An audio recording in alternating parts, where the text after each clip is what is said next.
Hi, this is Dr. Campbell, and I wanted to talk today about how can the Obama administration help black students with standardized testing. Now, in a recent article, the Obama administration is entertaining the thought of reducing standardized testing as a requirement for No Child Left Behind. No Child Left Behind is a failed attempt at equalizing the playing field for schools, teachers, and students. Now, according to Senator Paul Wellstone, and this is a quote, "Making students accountable for test scores works well on a bumper sticker, and it allows many politicians to look good by saying that they will not tolerate failure. But it represents a hollow promise. Far from improving education, high-stakes testing marks a major retreat from fairness, from accuracy, from quality, and equity." End quote. You see, the Obama administration can help black student failures by first addressing the standardized testing inequalities before proposing a reduction in quantity. According to the article, which is titled "President Obama Plans to Limit Standardized Testing," the executive branch and Capitol Hill are re-evaluating how testing should impact the states. According to Obama's video posted on Facebook, quote, "Learning is about so much more than just filling in the right bubble," end of quote. He went on to specifically reach out to his home state by saying, quote, "Cleveland schools need to spend more time making sure district tests are not redundant and are both usable and used to inform instruction," end of quote. The federal government cannot force states to follow new policies. However, they can attach requirements to funding that states are qualified to receive. Even though many of these requirements are targeted at supplementing the education of historically underserved children, the fact remains that these policies have proven ineffective for black students. And so the first question is, why is the history of standardized testing, or what is the history of standardized testing that has proven ineffective for black students? Standardized testing is used in every school across the United States in almost every grade level. Some of the tests include the Iowa Test of Basic Skills and the National Assessment of Educational Progress. The Iowa Test of Basic Skills, better known as ITBS, are standardized tests provided by the College of Education of the University of Iowa.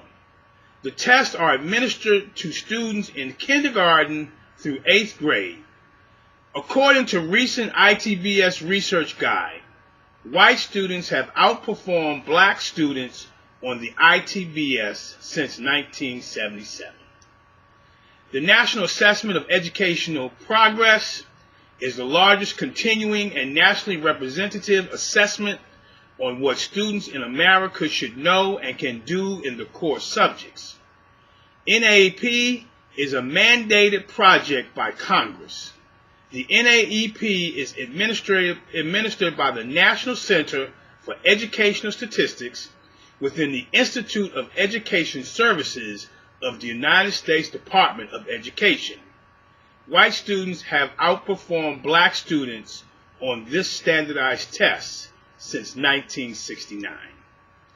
All of the state-sponsored standardized testing mirrors the same format as the ITBS and the NAP, which appears to be detrimental to many black students. And so the next question is, what type of learning formats will benefit students who are mandated to participate in standardized testing? Written demonstrations such as standardized tests are consistent with mainstream American and European student mastery that is contrary to culturally different student learning styles. Students who find their culture and learning styles reflected in education are more likely to be motivated for success. Blacks prefer a socially interactive environment.